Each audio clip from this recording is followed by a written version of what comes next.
Sometimes they have to kill us. They have to kill us. Because they can't break our spirit. Sometimes our Father does not allow them to kill us. These are the disturbing words spoken by Gareth Train, a former Australian schoolteacher who fell down the rabbit hole of paranoia and conspiracy theories. Now, many strange behaviours were observed in his younger life, and in recent years, this crazed conspiracy theorist pushed himself away from the rest of society. But this man was not alone, and in December 2022, with his brother and his wife by his side, the trio would go on to orchestrate and conduct one of the worst tragedies in modern-day Australia. But who exactly were the Train family? What were the warning signs? What heinous actions did they commit? And what can we learn from all of this? Welcome back to Coffeehouse Crime, folks. My name is Adrian, and today we're analysing the case of the Wieambilla Shootings. With this happening only 1 month ago, the details found in this case are subject to change, but this is everything we know so far about this awful tragedy. But before we begin, and just to let you know that I post true crime and strange cases here weekly, so if that is your sort of thing, please consider subscribing to Coffeehouse Crime. Now, I'm sure you all know the drill by now, but please grab yourself a coffee, pull up a seat, and get ready for the deep dive. This is the case of the Wieambilla Shootings.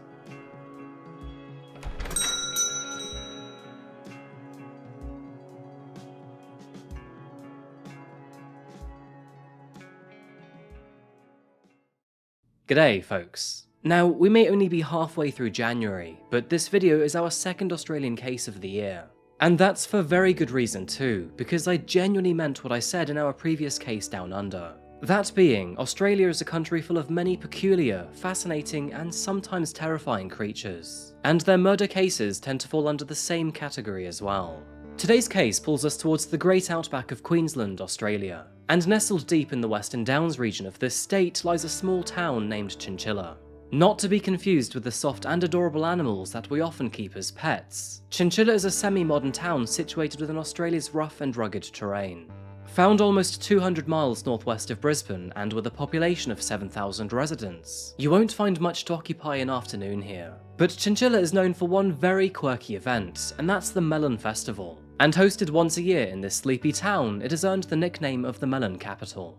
Owing a remembrance to its history, the town's name is a corruption of the Aboriginal word Tintinchilla, which is the indigenous population's indication of cypress pine. The town was established in 1877, when Queensland's railway extended out from its capital, Brisbane, and in the years since then it has primarily been focused on the agricultural industry, with beef, pork, wool and horticulture as significant players in the local economy. And interesting fact, but Chinchilla will soon be home to one of Australia's largest solar farms, with the Western Downs Green Power Hub currently under construction just 15 miles southeast from town. Anyway, there really isn't much else to shout about here. Chinchilla is a great place to live if you want to stay far away from the hustle and rush of big cities, but otherwise it's very quiet and peaceful here, and that's how many locals described the area, that is, until December of 2022.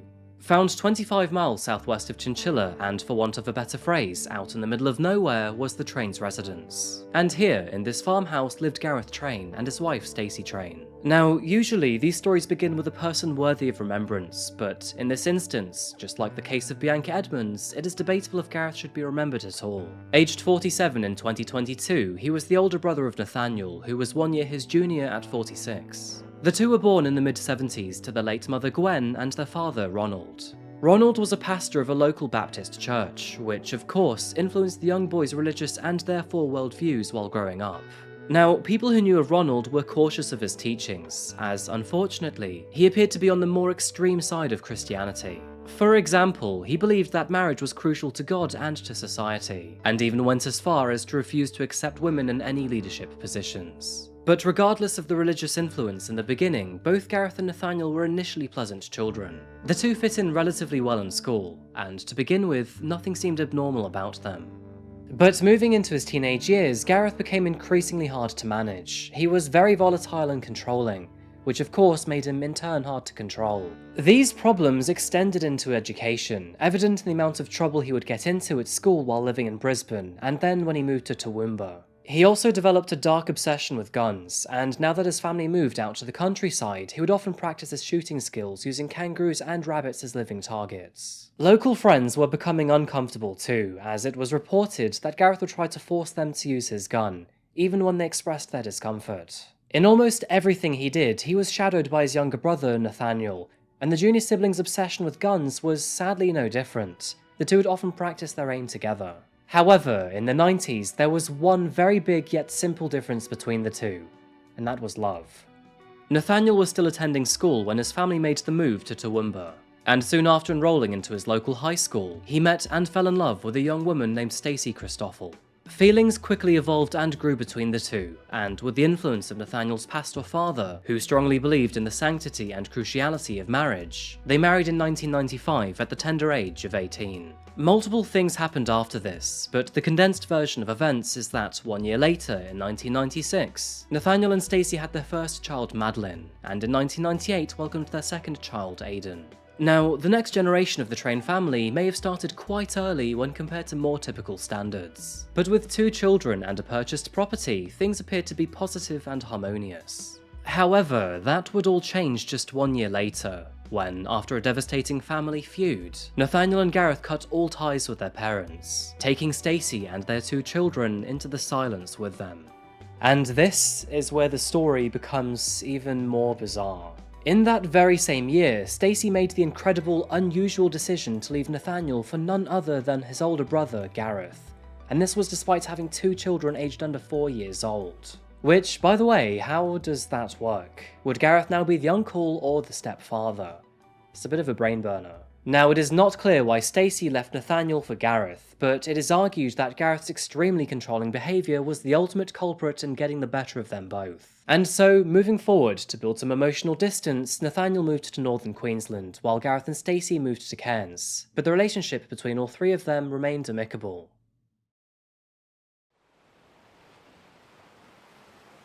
Several years passed, and by the year 2015, many things had changed in the trio's lives. After a few years of distance, Nathaniel returned to live with Gareth and his now wife, Stacey. Aside from living with each other, all 3 adults were training to work in the educational sector, and throughout the next decade or thereabouts, they all worked in various schools. While Nathaniel took employment as the principal of Innisfail East State School, Stacey became the principal of Proston State School, before moving to Camberwell State School, where Gareth then joined her as a teacher. But while here, locals were shocked by the couple's behaviour, and this was for very good reason too. Gareth was often seen butchering pigs next to the school oval, where he then hung their carcasses in full view of children. And in parallel to this, Stacey was said to punish students who complained about bullying, instead of helping them against their tormentors. Things were not looking good out of school either. Previous neighbours described the trio as nasty, aggressive and paranoid people, who installed surveillance cameras, floodlights and barbed wire around their property. It was in the month of February 2015 that Gareth and Stacey would ultimately buy a property central to our case today, and this was a rural standalone farmhouse at 251 Waynes Road in Wieambilla, Queensland, all for the price of 95,000 Australian dollars. Chinchilla can be found 25 miles northeast of their property, and with this being the closest town, their home was considered to be remote. I mean, just look at the aerial maps for yourself. This plot of land can afford you a lot of privacy. But the move did nothing to change their abnormal behaviour, and soon after this, Gareth quit Queensland Education in 2016 amid complaints from locals about his behaviour. Now, Gareth had always been somewhat of a conspiracy theorist, but things would only get worse from here on out. So, let's start with one of his favourites, chemtrails. Chemtrail conspiracy theorists believe that long-lasting condensation trails left behind by aircraft are actually chemtrails, which consist of chemical or biological agents. Now, according to those who like to wear tinfoil hats, they are apparently sprayed into the sky in order to subdue and control the general public.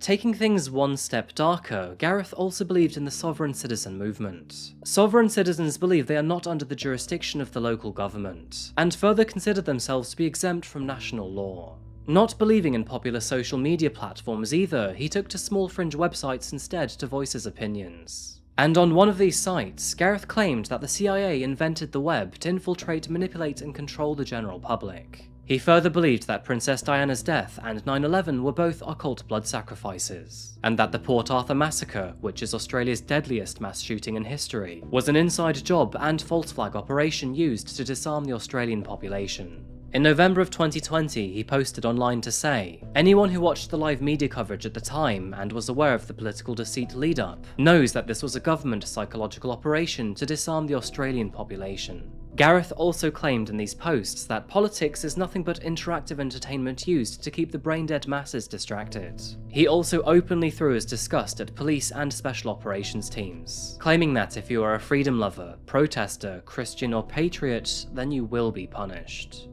As the months trickled by, Gareth slipped deeper and deeper into these conspiracy theories, and the further he went, the more he pulled Nathaniel and Stacey in with him. As the year 2020 began, the entire world woke up to the dangers of COVID-19, and when vaccines eventually became available, so did the many theories of implementing them. Now, I personally don't care what side of the vaccine fence you're on, but these three were strictly against any and all vaccinations. And when the vaccine became mandatory for all public service roles in Australia, it became a serious issue for Nathaniel, Gareth and Stacey. After suffering a heart attack in August 2021, Nathaniel was put on sick leave, and several months after this was asked to take a mandatory vaccine for COVID-19. However, after refusing to take it and spending several months on sick pay, the school's board decided to permanently fire him from his job. Following a flurry of angry emails to education chiefs, Nathaniel disappeared from the public eye in July 2022. By October, he messaged friends for the last time, and by December, the police had made a public appeal to help find him. Things were not going well for Stacey either. Following the upcoming vaccination requirement deadline in December 2021, she quit her teaching role at the Tara Shire State College. With all three members of the Train family now out of work, into a wide range of conspiracy theories, and Nathaniel now officially missing, the few that knew of him, Gareth and Stacey, began to grow weary. But those around the Trains were not the only ones who were becoming concerned. Unknown to everyone else at the time, but Nathaniel had not actually disappeared, and instead he had moved back in with Gareth and Stacey at the Wieambilla farmhouse. Their secrecy may have been deliberate, as it turns out at the time, which was December of 2022, Nathaniel actually had a warrant out for his arrest. Back in December of 2021, Nathaniel violated COVID restrictions by travelling through the bush from New South Wales to Queensland, and after his vehicle became stuck in a bog, he abandoned it, along with his 2 firearms. Now, Nathaniel also suffered a driving offence back in 2014, but otherwise, all three members of the Train household were surprisingly squeaky clean when it came to the law. By now, their property had become entirely off-grid, with solar panels and water tanks rendering the house fully self-sufficient. And this was apparently for very good reason too, as all three of them were certain that the apocalypse was coming. Referring to rural Queensland as the Badlands, Gareth posted on a fringe forum to say, "Bad cops, bad mobile service, bad roads, bad council, bad ice addicts and bad youth crime, but still the very best spot to be living free." The Train family were mysterious and strange to say the least. You could argue that all three were successful teachers, and, as is often the case with such a role, were also nurturing people. But by Australia's summer months of 2022, all three had become negative, combative and despondent. Even still, nobody expected what was about to go down on December the 12th.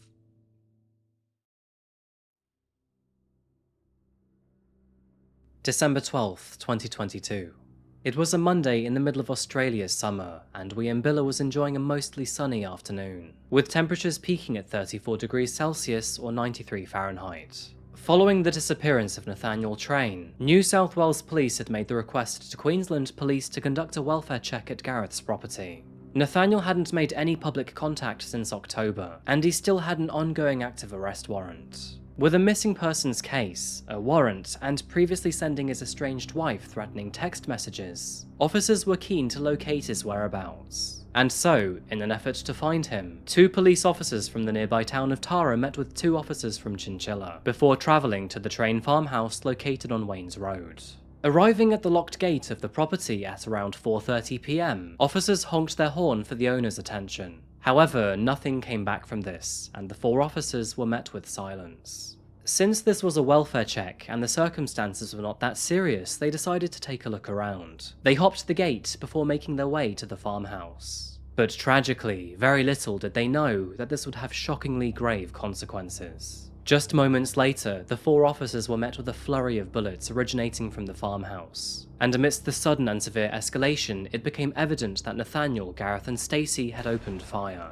2 officers immediately fell to the ground, while the other 2 darted for cover. Police Constable Rachal Mccrow and Police Constable Matthew Arnold were the 2 to collapse. Matthew had been hit near his spine, while Rachal was shot in the leg. Hauntingly, as the 2 lay there on the floor, Gareth and Nathaniel appeared from the property, and after approaching them by foot, they aimed at Rachal's and Matthew's heads and shot them in execution style. Constable Randall Kirk and Constable Keely Brough dug themselves into the terrain, taking cover from any further gunfire. Thankfully, they were both able to evade bullets and eventually call for backup. But the Train family were not willing to let them go without a fight, so in an attempt to flush the officers out of cover, they lit multiple grass fires around the property. In the distance, while hearing gunshots and noticing smoke over the treetops, Alan Dare, who was a neighbour of the Train family, arrived to see what was going on, bringing his friend Vic along with him. The scene was confusing at best, and Alan had no idea what he was walking into, but after scouting around outside the property, he too was met with a flurry of bullets. And tragically, as he tried to flee back to his car, he too was shot in the back, with Vic managing to escape by the skin of her teeth. By 6 PM, both remaining officers had managed to escape into the Australian bushland. However, Gareth, Nathaniel and Stacey were still very much at large and were not going to give up. An emergency declaration zone was established around the property, and what followed next was a 5-hour-long siege operation conducted by 16 special officers from the Special Emergency Response Team, also known as SERT. Equipped with a military Spec Lenco Bearcat armoured vehicle and air support from above, SERT were well prepared for the task ahead. Nathaniel, Gareth and Stacey fortified themselves inside the farmhouse, and as the Australian sun disappeared over the horizon, the sounds of intermittent gunfire echoed throughout the dark bushland. Spanning over the next few hours, SERT communicated with all officers and personnel assigned to the operation, and through these communications, the following was recorded. Both males, both arms, both discharging round towards the white side. Both males are down beside the couch and still with weapons pointing white side. The female unsighted. The shots fired, further shots fired. Pointing their weapons white side, discharging them. One of the POIs is now at the rear of the vehicle and facing black side. Weapon facing black side. Both POIs now weapons facing white side. And as you can see there, they've got the spotlight on top of the utility and discharging weapons white side. POIs at open driver's door, weapons resting on the door, weapons facing the white side. Weapon discharging white side. Yeah, 500 Polly 2 received, a number of shots going off there continually every 5 seconds. Polly 2 sir, POI 2 still moving. Polly 2 sir, looks to us like POI COI 2 is now on his back. Number 2 is still moving on the couch. Number 1, no movement. 2 sir, so female down, female down. Polly 2 sir, so shots fired from number 2 towards white side. 2 sir, so POI number 2 still discharging round. Number 1 and female are down, no movement. Number 1 and female are down, no movement. Number 2 is down, still have movement. Drop the ground. Polly 2 sir, no change. The movement has definitely reduced. 2 sir, no movement from number 2, no movement from number 2. And finally, shortly after 10:30 PM, and once enough confidence was restored, SERT officers successfully breached the Train farmhouse. Nathaniel, Gareth and Stacey had all been fatally shot, and all were pronounced dead upon securement, thus leading to the end of the tragic Wieambilla shootings. As you can imagine, the people of Australia were devastated by the news, and in a country where firearms are so hard to access, many were confused as to how all of this could have happened. Queensland Police described the attack as an unimaginable tragedy, declaring it to be the force's largest loss of life in a single incident in many years. Out of respect, state flags were lowered to half-mast across the country, and many buildings across Australia were illuminated in blue and white to honour the victims. Murdered by the hands of our despicable perpetrators were an innocent neighbour and 2 police officers, both of whom were very early into their careers. And the Queensland Police Commissioner, who visited the crime scene the very next morning, stated that both officers didn't stand a chance in the attack. After graduating from the police academy in June 2021, Rachal had only been on the job for 1.5 years. She was described as a warm-hearted person whose smile could light up any room in the darkest of days. She was a beautiful woman who loved her family, her dogs, and would do anything for her friends. Matthew Arnold had been sworn in as a police officer in March 2020, meaning he wasn't even 3 years into his service as a police officer. Growing up as a triplet sibling in Parkinson, south of Brisbane, Matthew was described as a man with a broad, cheeky smile who strived to do his best at school. Matthew loved volleyball and was a big man with an even bigger heart. And tragically, at the time of his murder, he was just hours away from his Christmas holidays. His car was already packed up to return to his family when he received the call. Randall Kirk survived the attack, but suffered from shrapnel entering his leg. After being fired at, he was able to jump into his vehicle and flee the site, with bullets hailing through his truck on the way out. And after creating a safe distance, he sounded the alarm to the local police. Randall has already had surgery, and considering this case is so fresh, he hasn't yet made a full recovery, but fortunately is expected to. Keely Brough was the other officer to survive the attack. She ran into the nearby shrubs where she tried to hide out of view from the heavily armed gunman, while contacting the authorities. As they lit fires into the long grass, Keely sent text messages to her loved ones saying goodbye. Alan was the third and final innocent victim of this case, which is a real tragedy, as he was murdered in the act of wanting to help with whatever was happening. He was born on September 11th, 1964, and was aged 58 when he died. He was a dearly loved husband and father, and was never afraid to help others. Prime Minister Anthony Albanese said Alan did the great Australian thing and went to help, and has been posthumously awarded the Queensland Police Bravery Medal. As the people of Australia woke to the awful news, some began to search the Train family's name on the internet, and what they found was very concerning. Several people eventually came across Gareth's YouTube channel, and to add to the ever-developing story, they realised he uploaded a video during the siege. All of his videos were published less than 1 month before the attack, and all of the content was, to be completely blunt with you, the most incoherent rubbish I've had the displeasure to come across. If you've watched my video on Lyndon McLeod, you will likely know exactly what kind of content I'm talking about here, with a lot of his videos being edgy, erroneous, and uneducated. I mean, for example, just listen to some clips from his earlier videos. Sometimes they have to kill us. They have to kill us. Because they can't break our spirit. Sometimes our Father does not allow them to kill us. I don't know why you were all born enough to join the police force. I guess it had to do with your mother eating Baphomet's.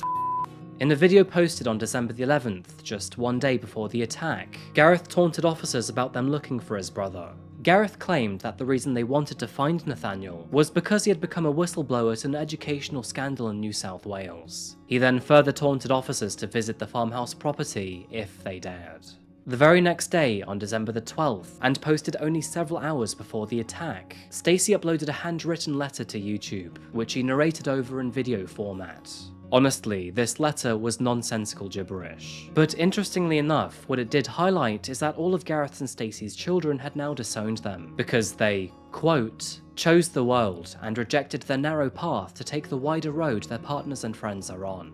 There was one final video after this, but since this video was created after murdering 2 officers, and out of respect I won't be sharing it here. For clarity though, it was created halfway through the siege, and a helicopter can be heard overhead as Gareth and Stacey taunted officers. They then uploaded it to YouTube before carrying on the assault. Through careful investigation and these newly discovered videos, officers eventually learned that the Train family had been preparing for a siege for quite some time. But with most of these videos only gaining around a dozen views at best, it is extremely unlikely that any authority or organisation had any clue of the incoming danger. Barbed wire and surveillance cameras were scattered throughout the entire property, and to add to this, they'd also placed logs on the roads leading up to the farmhouse in an effort to slow down incoming vehicles. Now, all of this was unfortunately very well thought out, as the Train family made foxholes and underground tunnels to hide from any invaders. And last but not least, they also put ammunition in many treetops for tactical advantage. To be honest with you, I am very surprised that national media aren't paying closer attention to Gareth's videos. And furthermore, this is just an opinion of mine, but I do believe that this entire event started over an awful coincidence. Now, let me elaborate here. Gareth was clearly an aggressive nutjob, and he believed a slew of conspiracy theories and openly disliked the authorities. And for him to taunt officers to come to his house just one day before they actually did arrive, it does make you wonder if he actually thought that their visit was reactionary to his video. I highly doubt any officer knew about these videos, and the ones that actually visited the property, they certainly didn't. To them, it was just a routine stop on a missing persons case. But all of this is merely my opinion on my own independent analysis, and since investigators are likely to be much more educated on this event, it's worth remembering to take my own words with a pinch of salt. Anyway, experience brings wisdom, and wisdom can teach us many new things. So, is there anything we can learn and take away from all of this? It's hard to tell. There were massive gun law reformations in 1996 after the Port Arthur massacre. Ever since then, it has become extremely hard for someone in Australia to own a gun.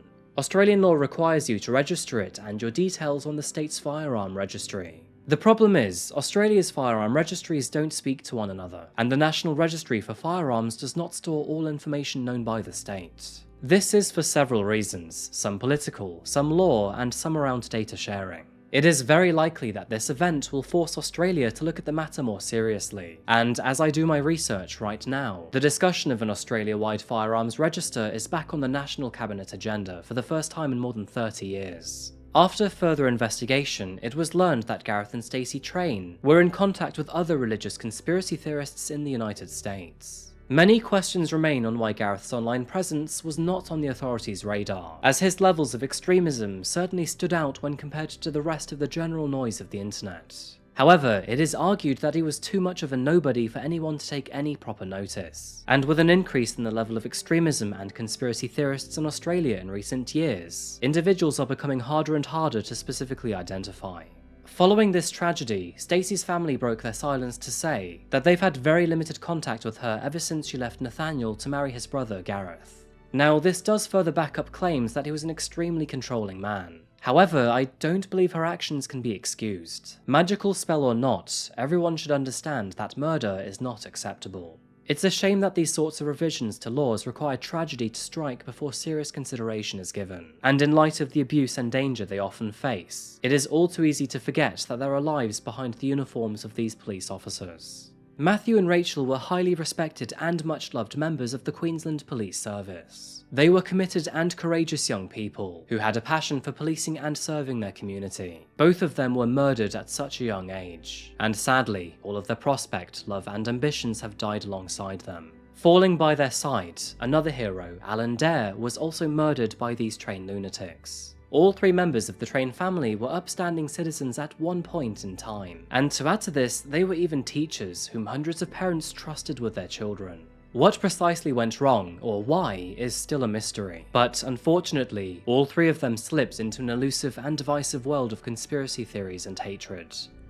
So I think I'm going to wrap this case up here today, folks. There is still a lot more information that may come out in the future, but for now, this is where we are. For the record, I believe in free speech, and to any conspiracy theorists out there, you believe what you want. As long as you're not hurting anyone, who cares? The big difference here is that Nathaniel and Gareth and Stacey became extremists in what they believed in, and this in turn killed 3 innocent people. Anyway, I'd love to hear what you think about this case, so please do leave your thoughts in the comment section down below. This always generates great conversation. And personally speaking, I hope everyone affected by this case, especially the families of the victims, find peace and comfort in the future. Hey, and to all of you, thank you so much for being here with me for another video. I really do appreciate you being here. If you found this case interesting, or you learned something new today, then please remember to like the video and subscribe if you haven't yet. It really does help the channel out.